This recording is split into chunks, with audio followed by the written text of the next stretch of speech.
그 소망만 바라보고 있는 거예요. 주님이 나를 단련하시는 과정이다. 그러면 나는 견고해질 것이니까. 분명 하나님이 허락하신 환난만 나에게 있을 것이다. 이 고난 또한 하나님께서 보고 계시고 알고 계시고 사람이 감당치 못할 시험을 당한 일이 없다. 혹 그 시험을 너무나 고통스러워서 감당치 못하게 되면 하나님께서는 피할 길을 내어서 그 환난을 피하게 하실 것이다라는 약속이 있습니다.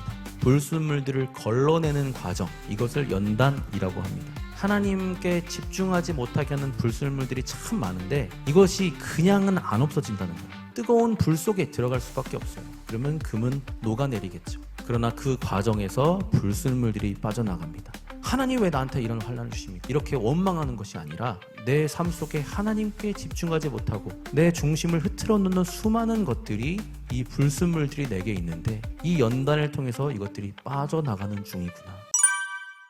그러므로 우리가 믿음으로 의롭다 하심을 받았으니 우리 주 예수 그리스도로 말미암아 하나님과 화평을 누리자. 또한 그로 말미암아 우리가 믿음으로 서 있는 이 은혜에 들어감을 얻었으며 하나님의 영광을 바라고 즐거워하느니라. 다만 이뿐 아니라 우리가 환난 중에도 즐거워하나니 이는 환난은 인내를, 인내는 연단을, 연단은 소망을 이루는 줄 알미로다.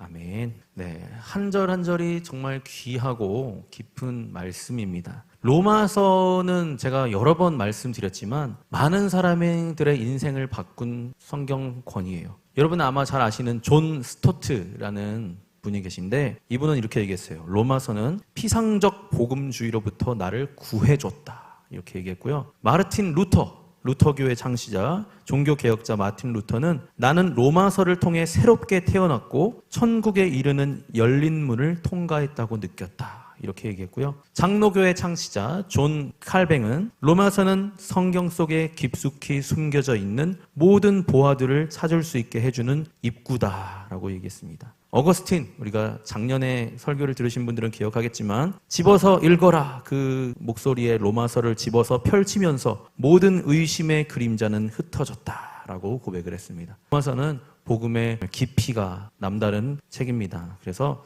지금 로마서를 쭉 같이 읽어내려가는 이 시간에 잘 따라오시면 아마 여러분이 이제 복음이 뭔지 알겠다. 내가 무엇을 믿고 있는지 알겠구나. 내가 어디서 와서 무엇을 하다가 어디로 가는지 답을 찾을 수 있는 책입니다. 우리가 신앙인으로서 복음이 무엇인지 안다는 것은 너무나 중요해요. 교회 생활에 익숙해질 수 있고 교회 사람들하고 친해질 수 있어요.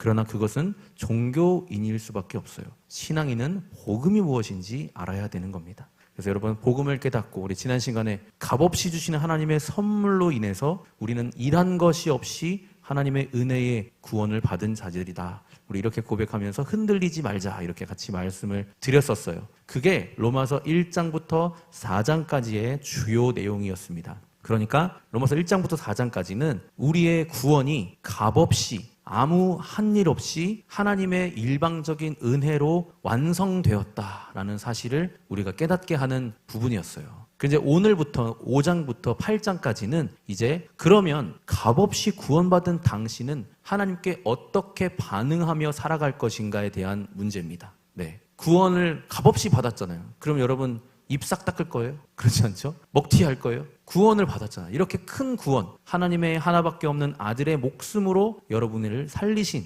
이 구원을 여러분이 받았다면 이제 어떠한 반응을 하나님께 해야 하는가에 대한 문제가 남아 있습니다. 이제부터는 여러분들을 몰아세우게 될 거예요. 이 말씀은 은혜 받은 당신 그렇게 그대로 살 겁니까? 아니에요. 당신은 지금부터 치열하게 살아가야 됩니다 라는 메시지가 계속적으로 이루어지고 있어요. 지금까지는 여러분이 아무것도 안 해도 됐습니다. 그 은혜를 누리면 되는 거였어요. 이제부터는 그 은혜를 아는 자들은 이제 편히 살 수 없다는 거예요. 마음속에 단단히 마음을 먹으세요. 지금 네, 조심하세요. 네. 마음속에 단단히 마음을 먹고 이 얘기를 들으셔야 이 얘기가 막 세게 들어올 거예요. 자, 한 가지 애프터 서비스를 해드리자면 제가 유대인들을 너무 안 좋게만 표현한 것 같아서 유대인들을 율법을 지켜서 구원받으려는 어리석은 사람들로만 제가 너무 그렇게 좀 언급한 것 같아서 살짝 유대인들의 억울함을 좀 풀어드리자면 최근에 좀 새로운 연구가 있습니다. New Perspective on Paul이라는 그 새로운 연구가 있어요. 그 연구에서는 그 당시에 유대인들도 우리와 같이 구원이라는 것이 율법을 열심히 지켜서 받지 못한다는 것을 알고 있었다라는 새로운 연구도 있습니다. 실제로 어떤지는 확인할 수는 없지만 유대인들도 자신들이 율법을 지켜서 구원을 받겠다, 그런 교만한 정도까지는 아니었다라는 거죠. 다만 유대인들이 문제 삼았던 부분이 뭐였냐면 구원은 은혜로 받았어요. 그런데 그 구원에 끊임없이 계속 머물기 위해서 율법을 수단으로 사용했고 계속 나만 율법을 가진 선민이라는 그런 이제 교만함이 있었기 때문에 바울은 그 부분을 지적한 것이다 라고 하는 바울에 대한 새 관점, New Perspective 라는 그런 연구들도 있다는 거를 기억해 주시고, 유대인을 너무 이상하게 보지만 말아주세요.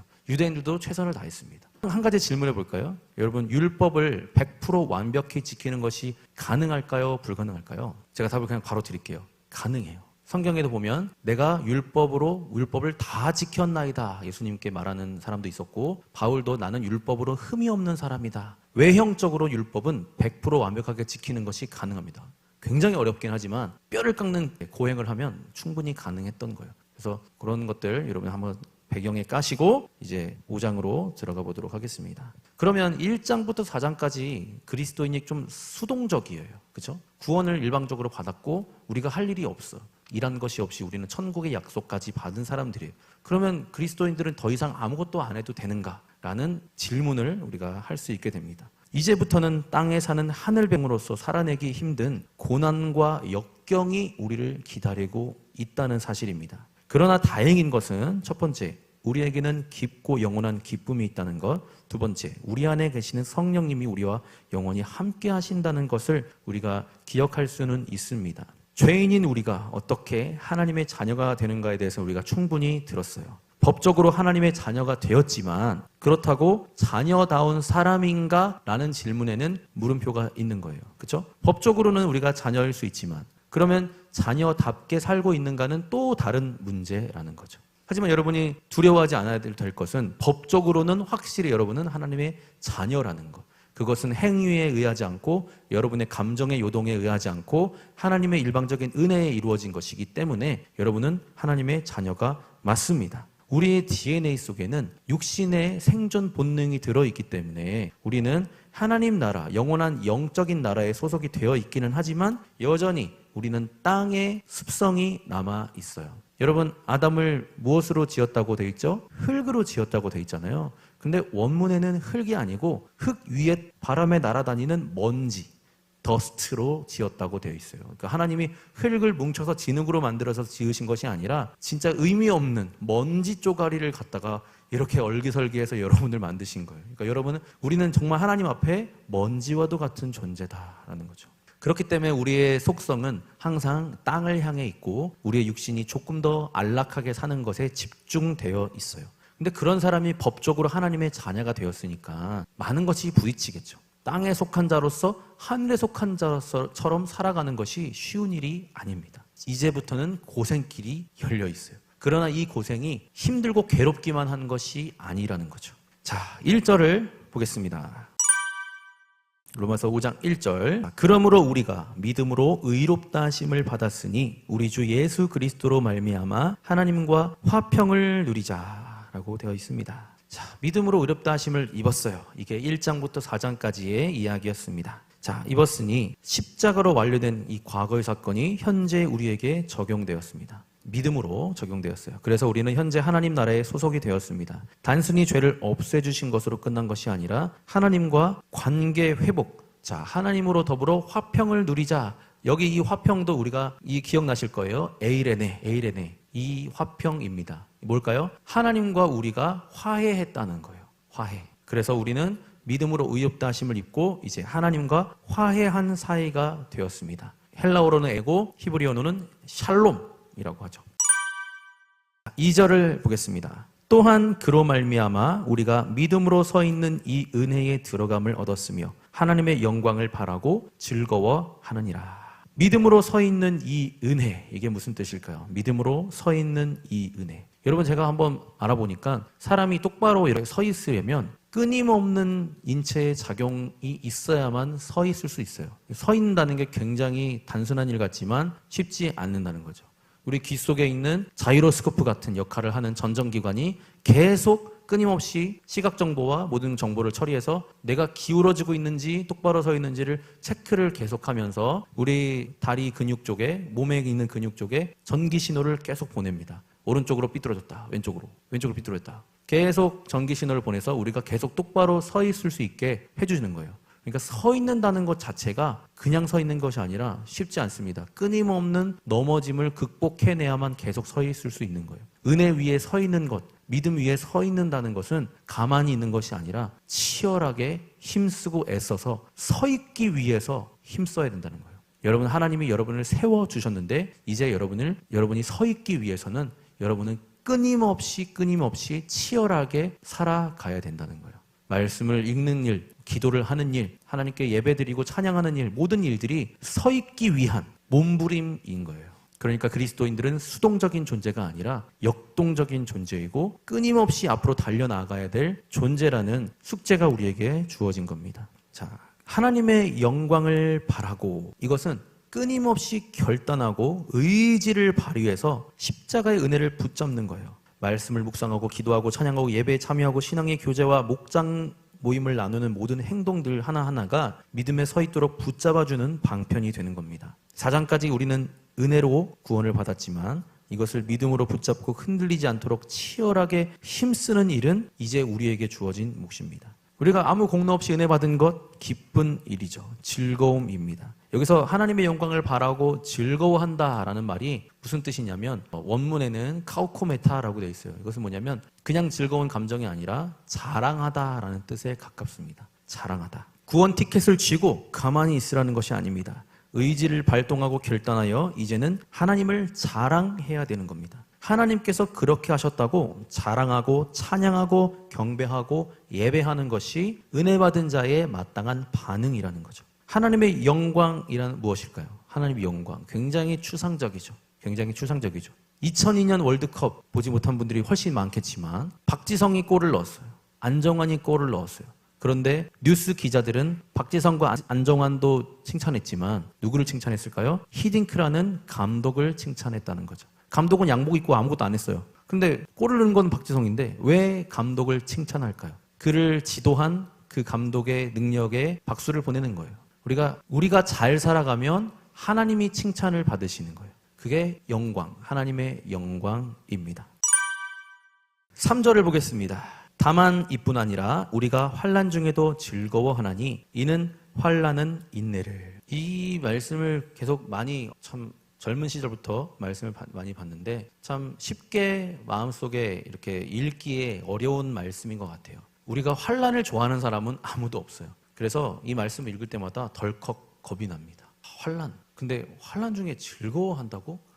이거 여러분 환난을 겪어보셨죠? 지금은 우리가 말할 수 있어요. 그래, 난 환난 중에도 즐거워할 거야. 되나요? 환난을 당하면 즐거움이고 뭐고 정말 1분 1초가 괴롭고 힘듭니다. 그런 환난을 여러분 아마 겪으신 분도 계시고 또 앞으로 올 환난에 대한 그런 막연한 두려움과 걱정이 있을 수도 있습니다. 그래서 이 부분은 원문을 봐야 원래의 의미를 좀 알 수가 있어요. 제가 좋지 않은 발음으로 계속 여러분들에게 말씀을 드리는 것이 좀 죄송해서 이번에는 원어민을 모셔왔습니다. 그리스어를 전문으로 하는 에라스무스 발음으로 그리스어를 전문으로 하는 원어민을 모셔 올려다가 너무 모르시는 분이라서 제가 영상으로 담아왔는데 영상 한번 이 로마서 5장 3절을 원문으로 한번 여러분 들어보시죠. 영상 한번 보여주세요. Umononde alla kaikau homethaen tais thlipsesin eidotes otie thlipsis hypomonin katergazetai. 자, 한 번 더 나옵니다. Umononde alla kaikau homethaen tais thlipsesin eidotes otie thlipsis hypomonin katergazetai. 멋지신 분이죠? 네, 요게 원래 발음이에요.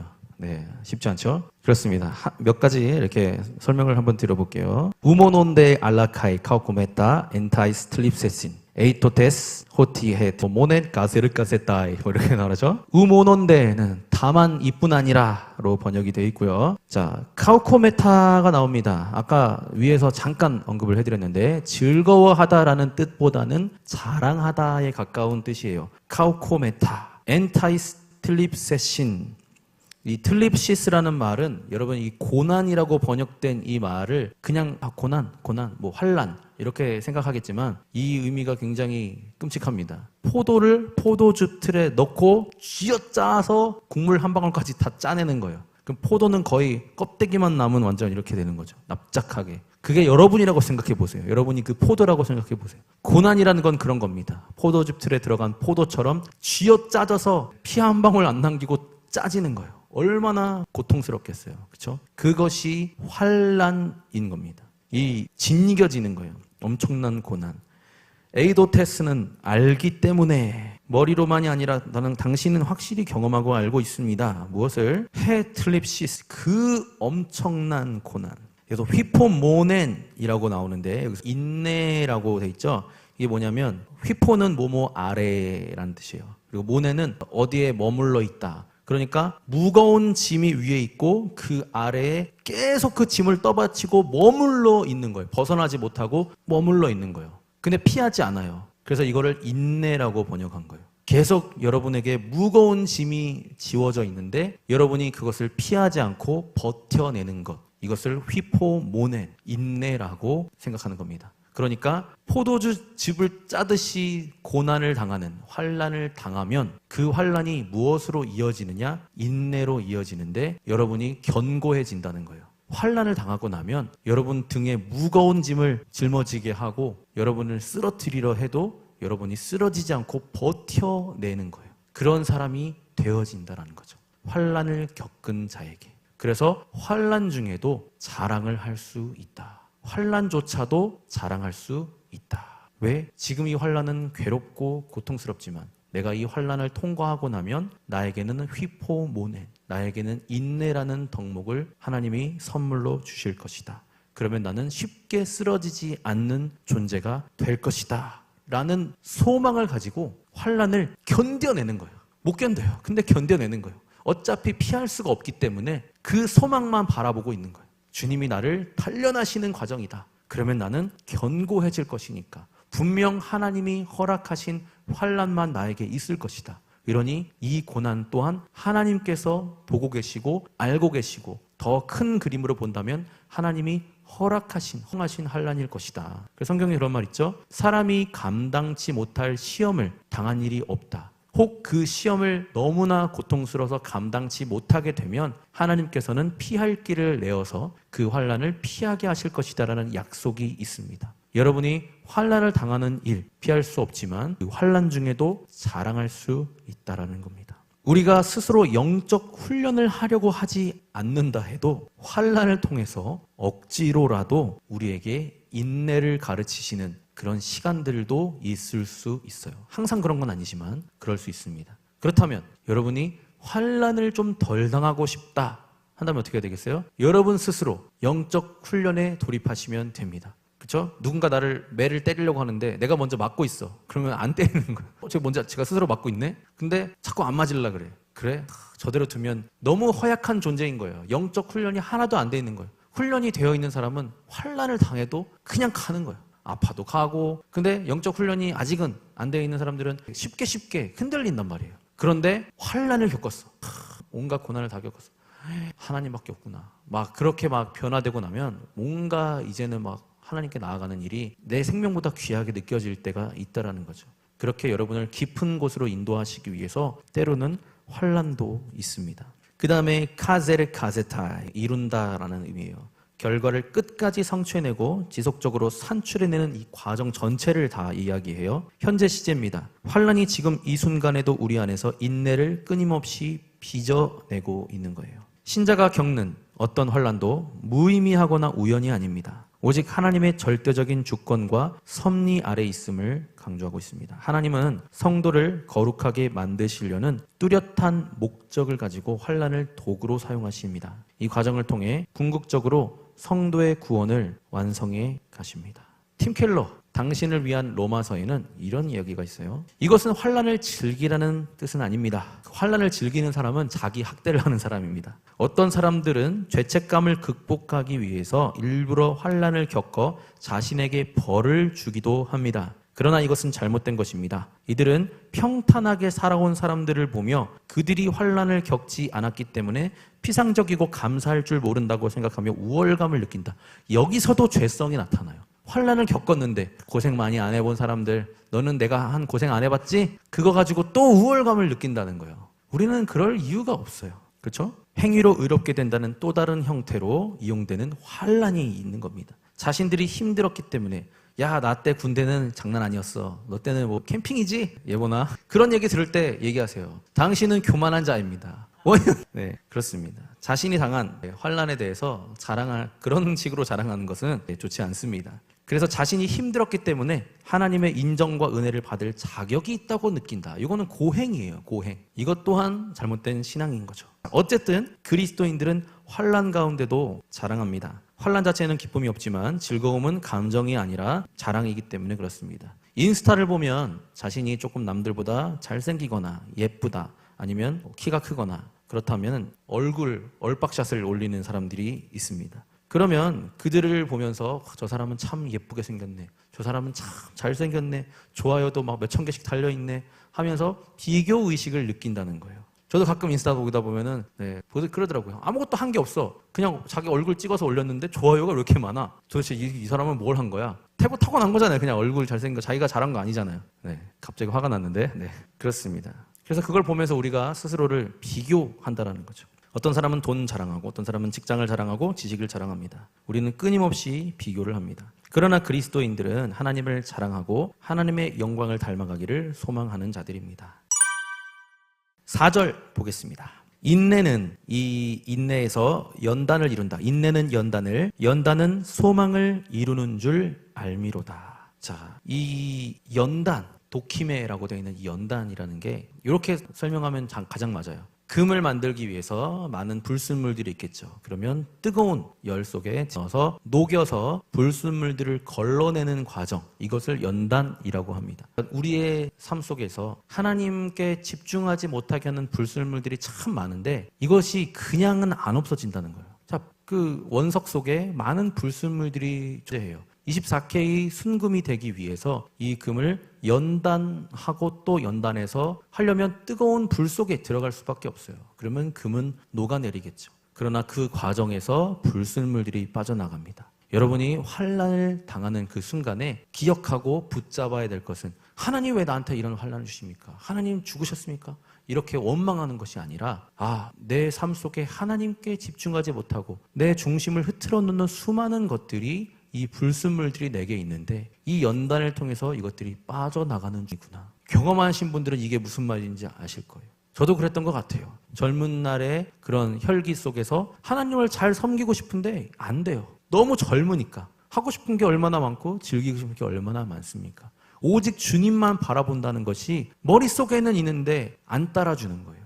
그런데 환난을 당하고 고난을 당하고 저희 인생 속에서 한번 크게 아팠던 적이 있었던 그런 말씀을 드렸잖아요. 그 시기에 정말 모든 소망이 끊어졌을 때 하나님 한 분만 남은 그 순간에는 몰랐는데 나중에 시간이 지나고 보니까 나에게 그 순간이 참 중요하고 귀한 시간이었구나. 딱 하나님만 남는 그 시간이었던 것 같아요. 아직도 여러분 주변에는 의지할 것들이 참 많습니다. 나의 젊음, 나의 능력, 나의 외모, 나의 배경, 많은 것들. 내 옆에 있는 부모님, 남자친구, 여자친구, 그런 것들이 나를 의지하게 해요. 그래서 하나님 외에도 많은 것들을 의지하고 있다는 거죠. 그런데 하나님께서는 다른 것들을 소망하면 그 소망은 깨어질 수밖에 없습니다. 깨어지지 않는 소망은 오직 하나님 한 분뿐이기 때문에 계속 우리의 시선을 하나님께로 집중하기를 원하시는 거예요. 그러니까 하나님이 이기적이어서가 아니라 여러분을 위해서 하나님만을 바라볼 때 여러분의 소망이 온전해지기 때문에 하나님은 끊임없이 여러분 삶 속에서 불순물을 제거해가는 과정을 가지신다는 거죠.